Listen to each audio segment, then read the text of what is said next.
Hello everybody, welcome to my channel. We are going to be starting reading our March 2026 book box books.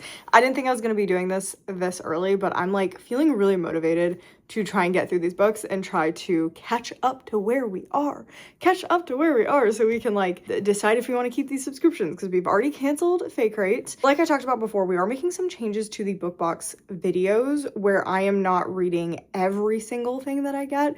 It's just going to be the primary book boxes in these videos. The other ones will have their own standalones. So like the Broken Binding, I will have a video for my sci-fi fantasy books. It'll be 3 of those in a video together so that I can look at those separately. The vibes are just very, very different. So including those in here, just like it doesn't work. It didn't really work with the Bone Shard Daughter. It didn't feel like it was going to work with future things. And then also same with all of my quarterly boxes. So Mindsight, Evernight, anytime I get a romance book, they're just going to be in separate videos. And we're going to focus on the main ones. And when I say main boxes, I mean Illumicrate, Young Adult Fairyloot, Adult Fairyloot, Owlcrate, Young Adult, and Adult Owlcrate. Those are like the main ones.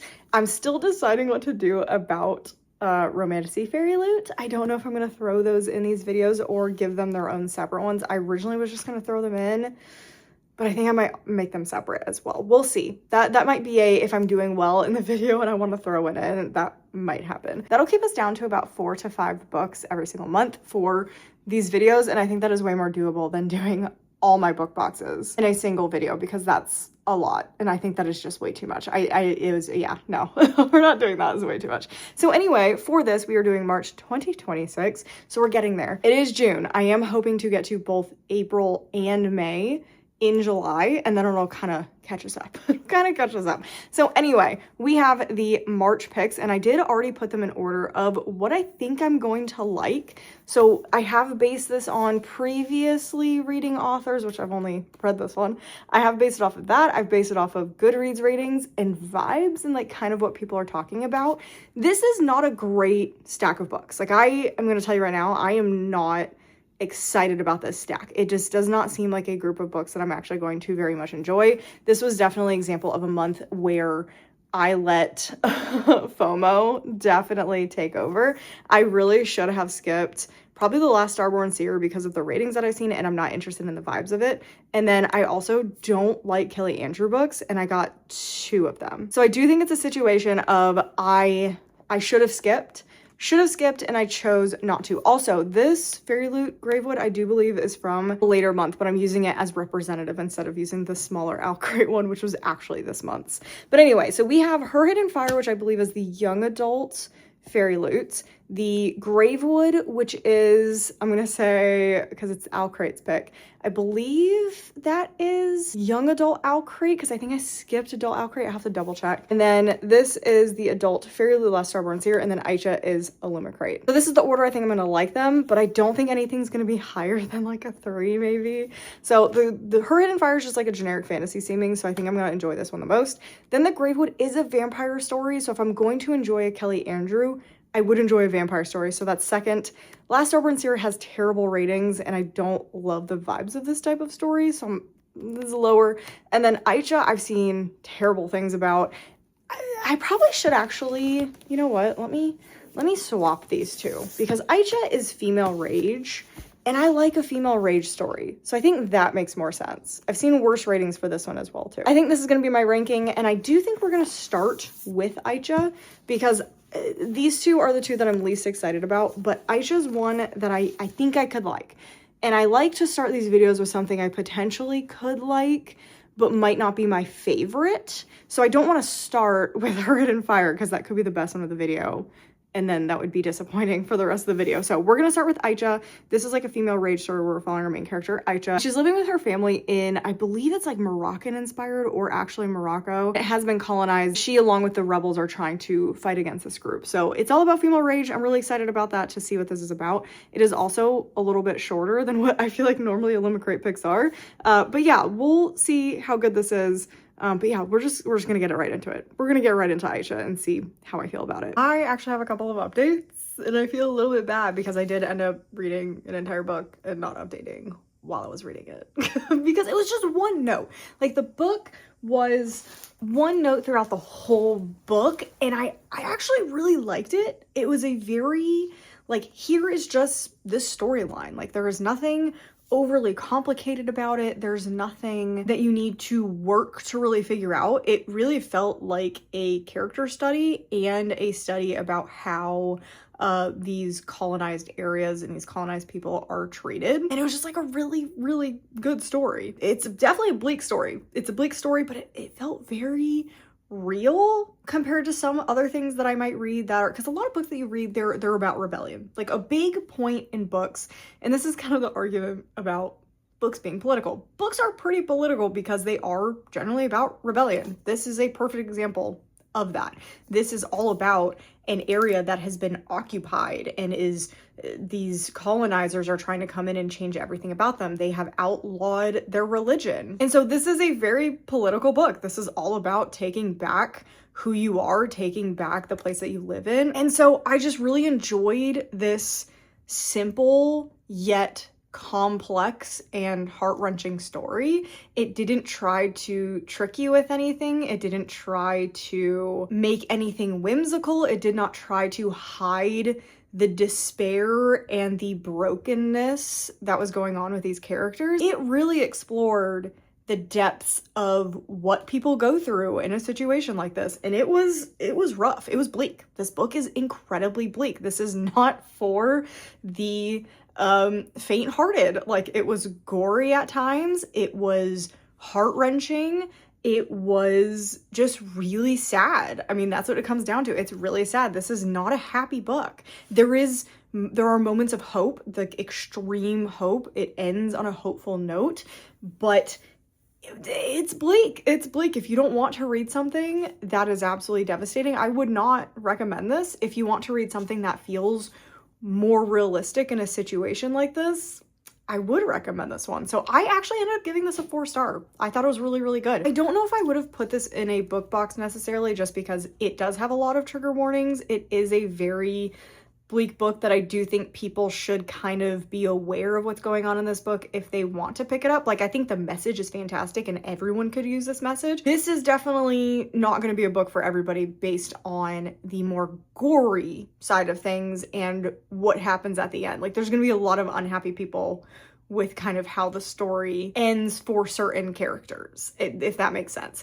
So I definitely would check trigger warnings with this one. I would go into this one knowing kind of what you're getting into, but I think this is a story that everybody should read and everybody should understand and feel the despair with these characters to understand why this is such a big deal, like what happens in this story.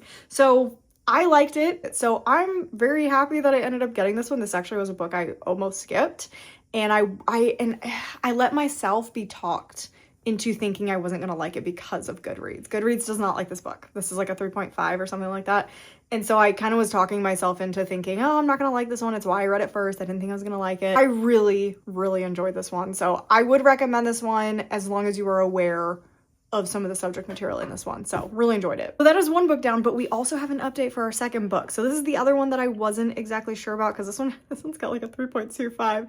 The last Starborn Seer, I have taken the dust jacket off. It is right here, but I took the dust jacket off. This is a little more complicated. This is definitely on I'm just thinking about the comments because I did read some of the comment section because when I was struggling with it, I kind of wanted to see what other people were saying.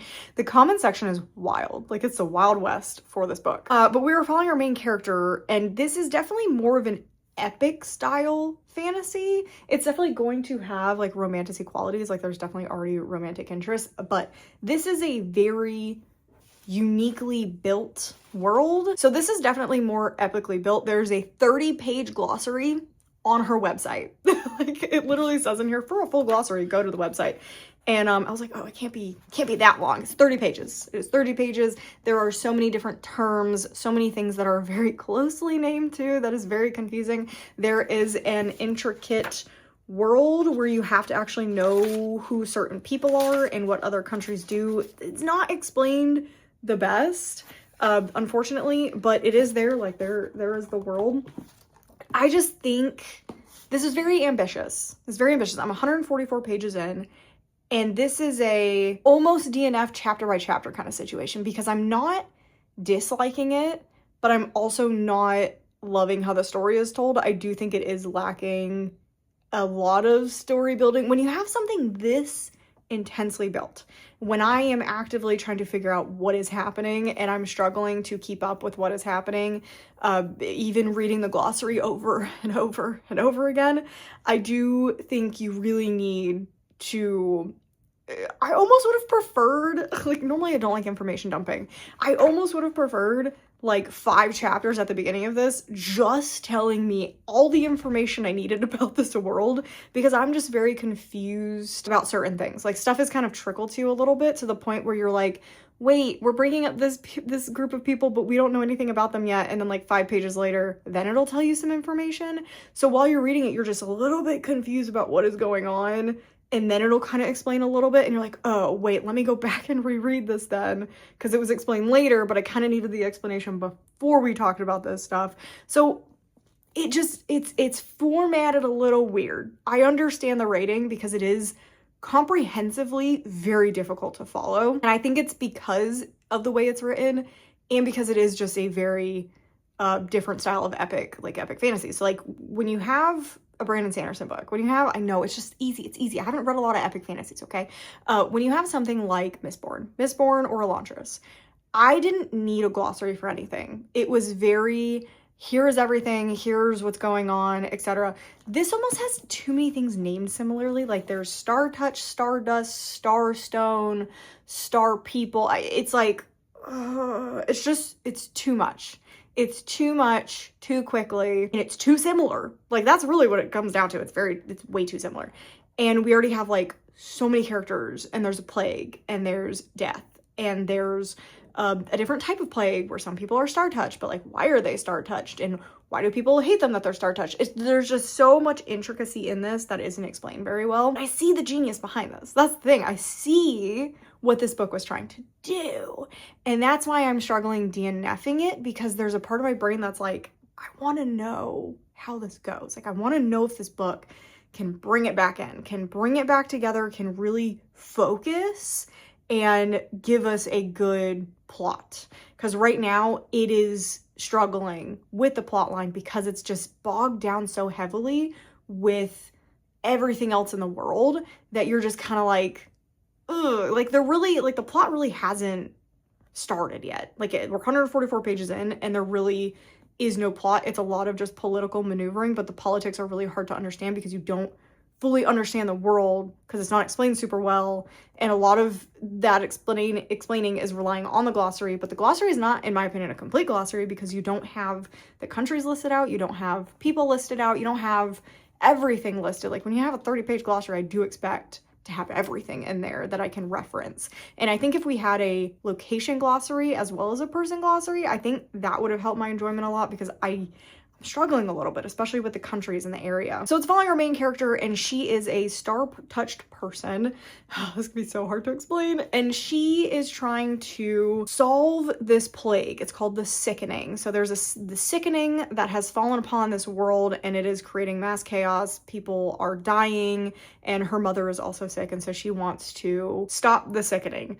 Now, she is a star-cursed person, star-touched person. See, there's like multiple different ways to say it. She's a star-touched person, which not 100% sure what that means because there's like different versions of what star-touched means in this and like levels because there's like big star-touched people and then there's like little star-touched people. So again, very confusing. But she is kind of reviled. A star-touched person in the past is what created supposedly the Sickening. So she is trying to figure out herself how to solve what the Sickening is so that she can kind of, you know, have a normal life and people will no longer fear her, etc. And that's kind of the story. That is pretty much the story at this point. And that's like a lot of pages for that to be the story. But we have a prophecy, we have guardians, we have a reluctant betrothal that is part of this as well. And I am struggling. I'm struggling because also none of the characters are likable. Not a single character in this book is a likable person. Our main character, I understand why. Like, she definitely has her walls up and she is like, I hate everybody because they hate me. And that's where we're at. And I understand that. So I'm not having as many issues with her as I feel like a lot of people in the comment section on Goodreads were. Hate the betrothal guy. Hate him. He is a nightmare. He is awful. So that's kind of where I'm at with this, is we are literally about to start this journey to go whatever, and our main character already is trying to form connections between the different groups of people, which is nice.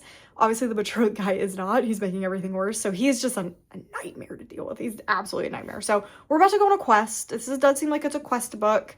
I am curious how this is going to be a trilogy. That's what I'm a little confused about, because this feels like a standalone. How it's set up, it feels like a standalone. So I don't know how this is going to be made into a trilogy. I'm very curious about that. I am continuing this one. Like I said, 144 pages in, or chapter 15. I'm going to continue reading this. I don't know what I'm going to say when I update. It really could be anything. It could be, hey, I'm not liking it. I am going to DNF it. I'm just struggling comprehending this. So I don't feel like I should finish this one, because that definitely is a possibility, that if I just continue not fully comprehending it, I don't feel like that's a fair rating. I don't know. This is a very weird reading experience with this one, okay? I'm gonna continue reading this. I'll let you know what I think when I get closer to the 50% mark. I do have 2 updates because I am DNFing The Last Starborn's here. I'm so sad about this one because I tried really hard. I'm DNFing at 184 pages. I tried so hard to get into this one. Like, I tried my absolute best.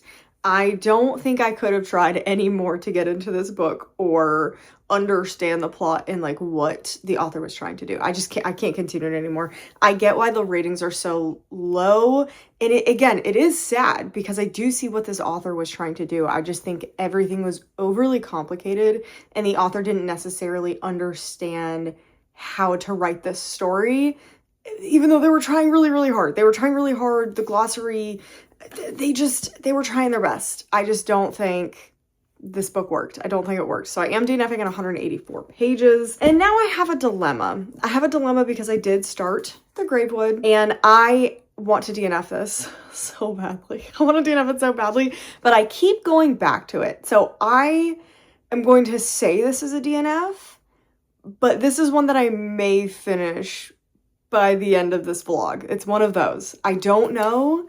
I am already at 144 pages, not really even trying that hard. I just don't like this story. I do not like the story whatsoever. So this was one of the books that I was gonna say one of the books. Out of the 4 that we're reading in this vlog, there was 3 that I didn't think I was going to like. So I am very happy that I ended up liking Aicha. Unfortunately, I was right about The Last Starborn's here, and it does seem that I am right about The Gravewood. I actually already shipped my second copy, my Owlcrate copy, to my friend who actually is enjoying this and likes Kelly Andrews. I think that's my problem. I don't like Kelly Andrews, and I'm not talking about her as a person. When I say I don't like an author, generally it's the writing. It's like Kaylin Bayron. Kaylin Bayron does not work for me. Kelly Andrew does not work for me. This is now officially the 3rd book I've tried from Kelly Andrew. All 3 of them have been massive misses, and I do think that we're done. Oh, it's like Ava Reed too. There's a couple. I'm gonna need to go like do a video or something where I talk about that. But yeah, Kelly Andrew has officially joined that list of authors that I do not read, I do not enjoy. And I'm so sad about it because, again, this should be a book that I probably should enjoy. Like, this is a vampire, secluded town type of situation. So we're post-apocalyptic-esque, and we have a situation where it's kind of humans versus these vampires, and there's like a big war that's going on. And the woods around this town are rotted. So if you get infected by the rot, you turn into something. You can either turn into a vampire or turn it almost into like a zombie thing if the turn doesn't take. So it's like fascinating. And our main character, she has to make a deal with the leader of the vampires in this area because she has hearing aids and she needs batteries to power her hearing aids, and she cannot get a hold of batteries, but he can. So they have a deal that was made before the story started. Unfortunately, holy cow, insta-love.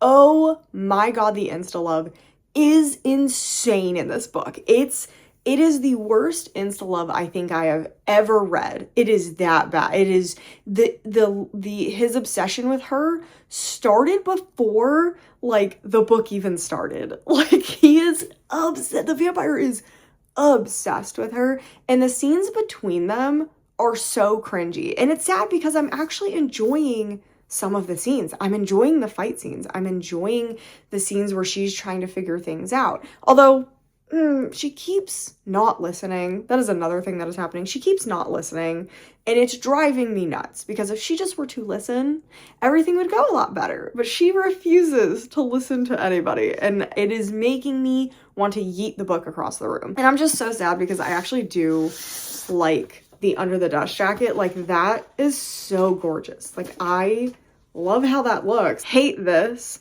I'm just so torn about this, because I also don't like love this either. So about this edition. I don't know, but like there's moments like the moment she had with her mom. I was like, and I'm like really intrigued to know what will happen with her mom. Like, there's just certain things that I'm so interested in, but overall it's a shitty book.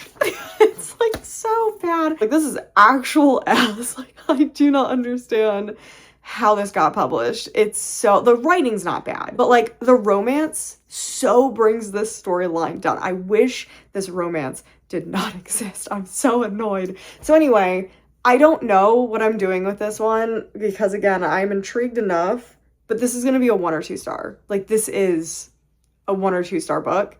So I should DNF it. I should put myself out of my misery, but it's becoming one of those books that I'm like hate reading, because I want to know some stuff that happens, even though I hate everything that's happening. It's a very My Heart is a Chainsaw situation that is happening right now. I feel trapped into reading this book, because my brain keeps going, but what's happening with that? But what's happening with that? So I think I'm going to the bookstore today. I'm going to go drive up to my local indie bookstore today, because there are 2 romance books that I want to pick up, because I do think I want to move into my romance era for a little bit, just because I think they're going to be easy reads, and fantasy obviously is kind of giving me a little bit of struggle right now. But yeah, I'm gonna go drive up to my indie bookstore. It's like 45 minutes away though, so that'll give me a big chunk of time to just listen to this book some more, and maybe that will push me into DNFing it if I get further into it and it's still not working for me. So that's what we're gonna do. The Grey Void.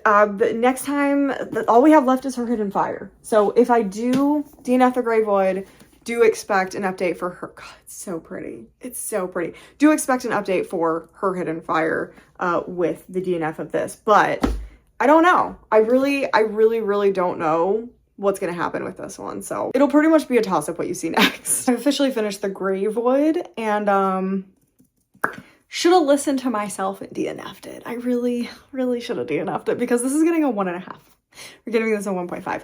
I really did not like this book. I pretty much liked absolutely nothing about this. Like, really nothing worked for me in this book. I think if you like vibes, you could like this one, but I generally would struggle to recommend this to anybody. If you are a Kelly Andrew fan, I would say, yeah, go ahead and try this, but pretty much anybody else, unless you just like really like vampires. If you really love vampires, no matter what else is happening, yeah, go ahead and try this. Otherwise, I would have a hard time recommending this to anybody. So let's talk about my problems. So okay, let's talk about what I liked. What I liked about this book. I liked the idea of the plot. I liked the idea of these vampires versus the humans, a post-apocalyptic world where you have this like rot kind of thing that is coming out of this forest and is potentially infecting people, and you can become a vampire, but you also might become something else, if just in case it doesn't take, because it doesn't always take with humans. I love that. I love that idea. I love an idea about this vampire turf war that's also going on in this post-apocalyptic world, because it makes sense. It's kind of like when you have just a humans post-apocalyptic thing, there are human turf wars, so it makes sense that there would be also vampire turf wars. So I like that idea. I like the idea of our main character having to make a deal with the vampires because she is lacking the technology. Like, she literally can't get a hold of the things that she needs to survive. And so she has to make a deal with him. I like that idea. I liked the setting. I thought the setting was really fun, very isolated, very eerie, very foresty type of feeling. Love that. That's pretty much where it stops. The writing was really good. This was written very well, very smooth, very easy to get through. Yeah, everything else at that point just completely falls apart. So this is massively insta-love. So this is very much an insta-love story between our main male character and our main female character. They are completely smitten, obsessed, want to be around each other constantly, just have these like big emotional feelings for each other very early on. And it is kind of they try to explain it away by saying that it's due to the feeding bond that they have, like that's creating false emotions between the two of them. It doesn't feel that way. It doesn't feel that way. Like, I think if they had played that up a little bit more, it could have worked. But before he even bit her for the first time, he already was like, she's gonna be my ruin. And I'm like, ugh. No thank you. This is not it for me.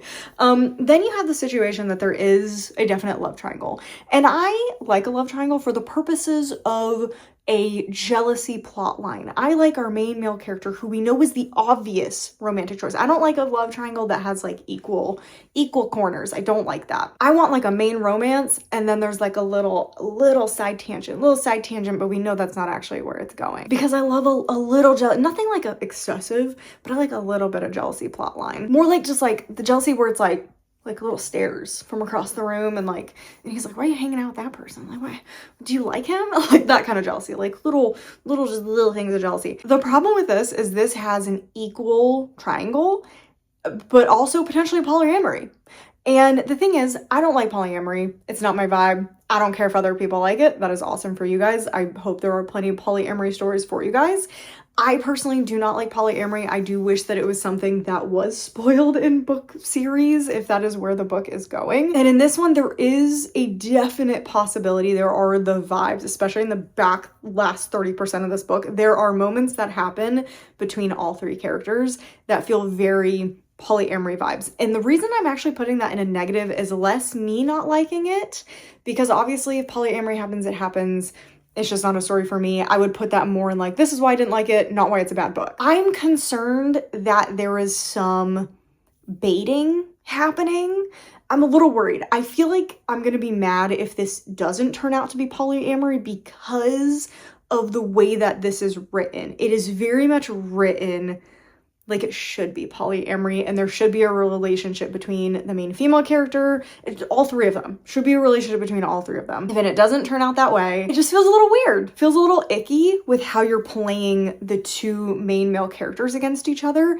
It would feel a little bit like you're baiting your audience. And that is a big problem in a lot of it's talked more about in TV media, where writers will kind of show two characters as seemingly being into each other, and it's just teased and teased and teased, and a lot of times it is done with gay characters. I'm worried that that is what is happening in this book, and so I would be disappointed for our polyamory audience where they read this and it ends up just being teasing and it's not actually anything. I would feel disappointed for them. That's why it's in negatives, just because it feels a little bit weird how this is done. So I do hope it's polyamory for the general audience, just not for me. But because I already didn't like the book, it's not for me anyway.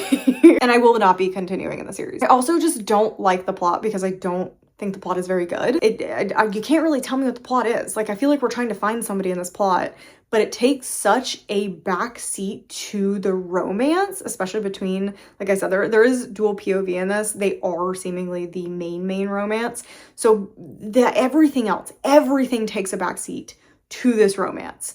And it's very frustrating because this world could be done so cool. There's also no backstory, so we are pretty much just told that there's some sort of war going on. We're told that there's a generic apocalyptic situation that's going on where it's kind of just like a global warming type of thing. I would have loved to have actually expanded upon understanding how the world kind of ended, why the people survived, how this rot came about, how people were infected, what happened, who seems to be the target of this rot, and why the vampires are fighting with the humans. We're not given any of that backstory. That backstory is just kind of just assumes something's going on in the background and you're not really given anything of it, which is really, really disappointing and definitely leaves a lot to be desired at the beginning of this book. We also pretty much throw the most interesting part of this book totally to the wayside, because we do have a character who, I'm not going to say who it is, but there is a character in this that was kind of a surprise who has rot and did not turn into a vampire, and it was such an amazing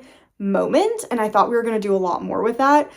We did nothing with it. So that was also really, really disappointing. I think in general, not following these zombie rot things was a mistake. I think that is arguably one of the more interesting parts about this book, parts about this world, this magic system, and we didn't follow any of that. So that was majorly disappointing as well. But I think it really does just come down to the insta-love taking over the entire story and the actual plot being almost non-existent because the most important thing is this shitty romance. And that's where I'm going with this. It is a 1.5. I don't like pretty much anything that this did. Very disappointing. I will not be continuing in it. Man, this video has gone from like up here, and it's just like, it keeps going down, it keeps going down. So I'm really hoping that we can finish strong.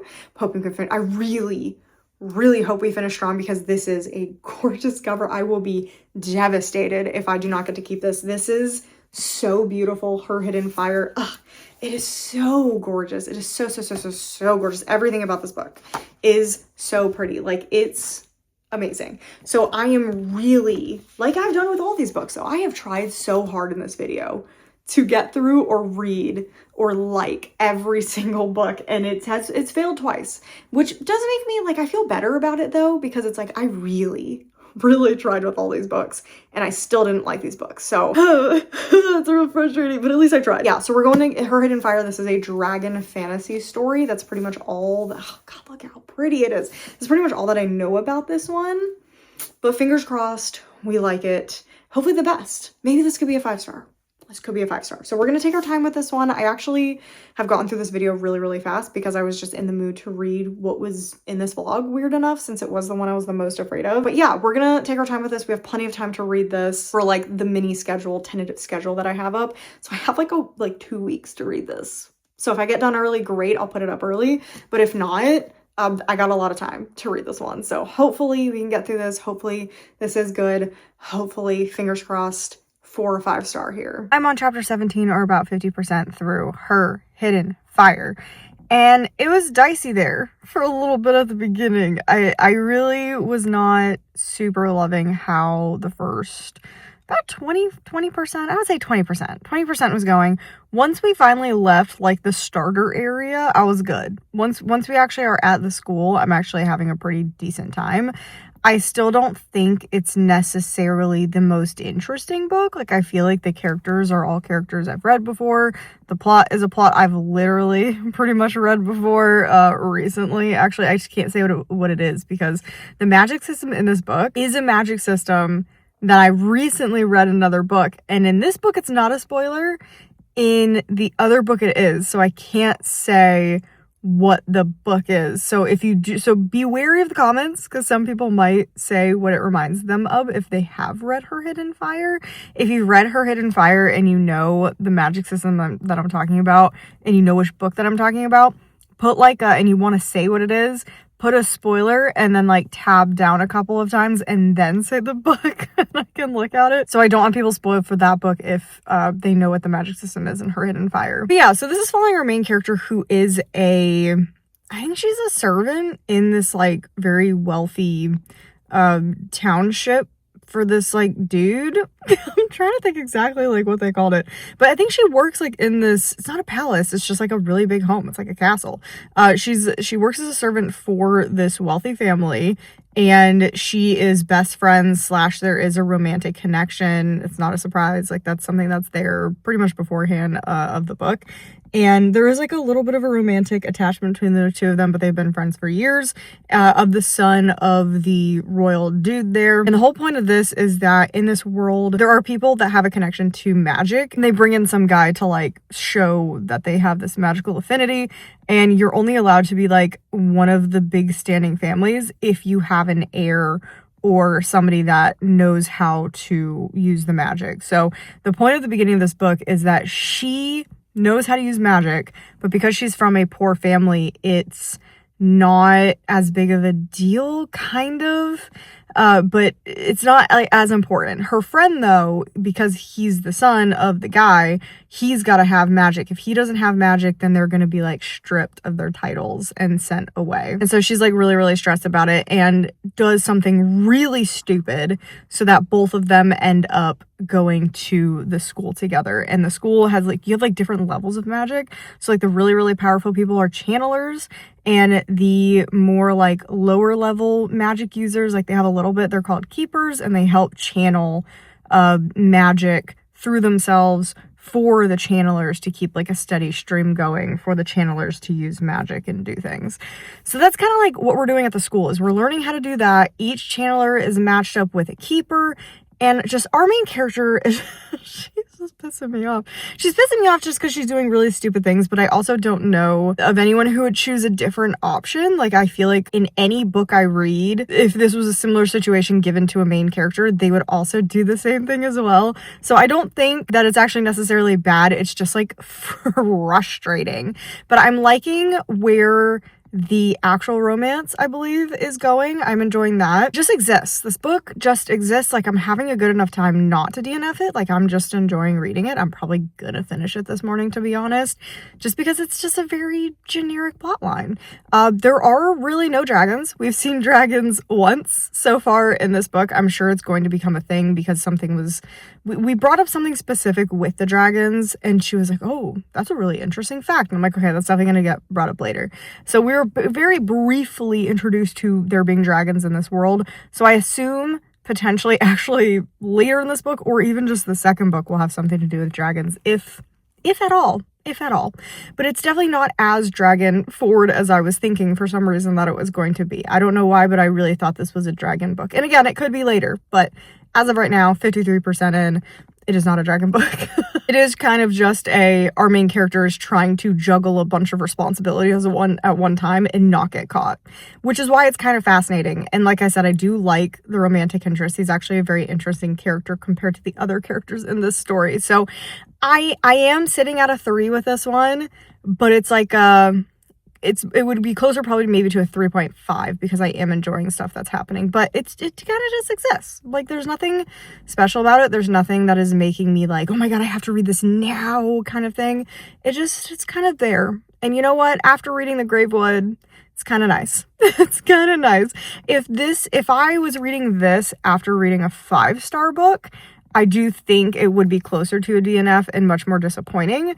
But because I just read 2 books in a row that were not it for me, I think this is like almost a reprieve. Like, it's almost just like a little vacation for my brain from The Gravewood and from The Last Starborn Seer. So I guess that's really nice. I am going to finish it this morning. I'll let you know when I finish it. I probably won't have anything else to say much just because it's just very middle of the road. So let's go finish Her Hidden Fire and see where this goes and if we have more dragons. I kind of hope there's more dragons. I have finished Her Hidden Fire. I feel like this is the fastest I've ever gotten through one of these vlogs. Like, actually. Like, it was actually crazy how fast I read through all these books. I don't know. I'm not even in that big of a reading mood. I think that's why it's so weird, is that I expected this to take a really, really long time because I don't really want to read. So I'm really surprised that this just went so quickly and I read 3 of the 4 books, and I tried really hard with that 4th book. I think I spent more time with The Last Starborn Seer than any other book actually that I read. I think I spent more days on that trying to read it than any of the other books. But anyway, we have finished Her Hidden Fire. Dang. Okay, this actually ended up getting a lot better in the second half. I actually was ready to give it a 4. Like, I had my neck galley open because I did have a neck galley of this, and I had it open. I had it ready to give it a 4. I had the 4 clicked, and then the ending happened, and the ending was just a little goofy. The ending was weird. The ending was just a little strange. So unfortunately, that actually did knock it down all the way back to number 3, because I do think one of my non-issues in this book was the writing. I thought the writing was actually really good. Not the ending. The ending didn't feel as edited, didn't feel as polished, didn't feel as like thought through as the rest of the book. And because of that, it took like a massive amount of enjoyment away from reading this book, which is like really, really sad. So I am giving it 3 or 3.5. I'm like trying to think. Oh, because there is a lot that I ended up liking about it. No, we're gonna stay with a 3. We're gonna stay with a 3. I am worried this is one of those books that I'm just not going to remember like a ton about as time goes on, just because there's nothing super memorable about this one. But basically, this one got to the end. I really liked what we were doing with the romance. I liked what we were doing with the plot. The plot got like really interesting towards the end of the book. And then, like I said, the actual ending was weird and did not leave me excited to read the next book. Like that's like my biggest issues. I did not end this book thinking, oh my God, I absolutely need to read the second one. That is not how I felt about that. So that's really disappointing.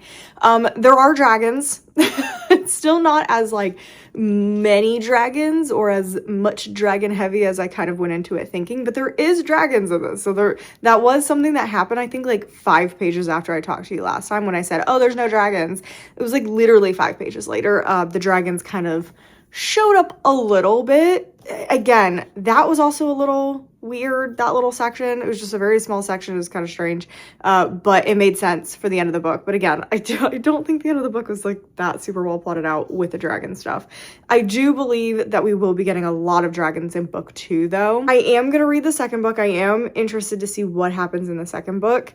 Ah, man, I'm just really disappointed because I feel like it went from like a 3 to like a 2 to then like up to a 4, and then the ending was back down to a 3. It was just a very up and down situation while reading this book. I think it was good.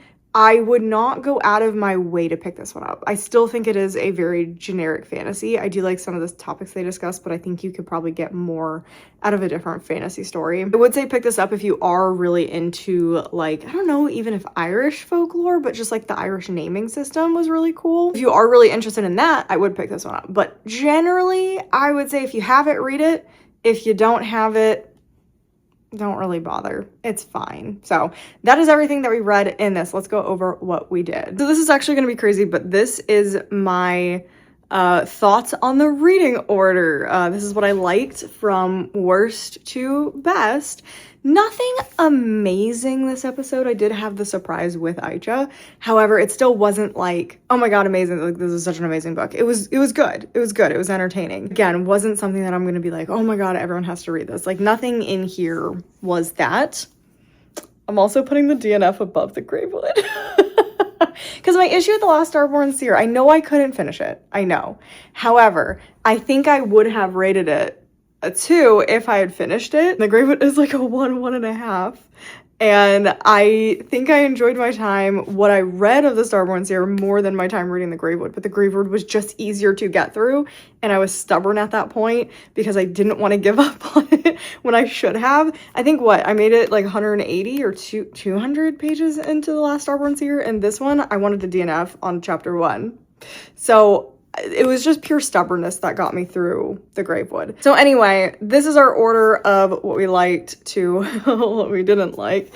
And I think, what was our covers? So I think that is our order. So Aicha was our favorite and it did turn out to be our least favorite. However, I love the spine. That's actually my favorite. Her Hidden Fire is better, but that's one of my favorite spines. So that actually ends up working out fine for me. But Her Hidden Fire, then Last Starborn Seer, then the Gravewood for cover choices. So Aicha was the only one that didn't like, but it was my favorite. Of course, that's how it is, but I didn't really love any of these covers minus Her Hidden Fire is easily the favorite. Her Hidden Fire was amazing. That is a fantastic cover. So I am really happy that I got to keep this one. But anyway, I am getting rid of The Last Starborn Seer and the Gravewood. I am going to keep Aicha and Her Hidden Fire for now, because I am curious in Her Hidden Fire's later book, and I actually did like Aicha, so I would like to hold on to it for now. But anyway, that is everything that I have for you guys today. I'm going to be starting to look at my April picks. I'm trying to get through April and May, both in July. We'll see how that goes. I really want to catch up. I really, really, really, really want to be caught up on our book box books. Like, we got really, really behind last year because of some issues, but I want to get caught up. So that is what my priority is right now, is catching up on these. So anyway, if you guys enjoyed it, make sure you subscribe to miss any future content. If you're interested, definitely go check out the membership. I have some bonus content over there if you're interested. If you made it this far, leave a fire emoji for Her Hidden Fire, because this is my favorite cover and it is absolutely stunning, and I am elated that I am able to keep that edition because I was worried for a second. And yeah, I hope you guys have a great rest of your day, and I'll see you in the next one.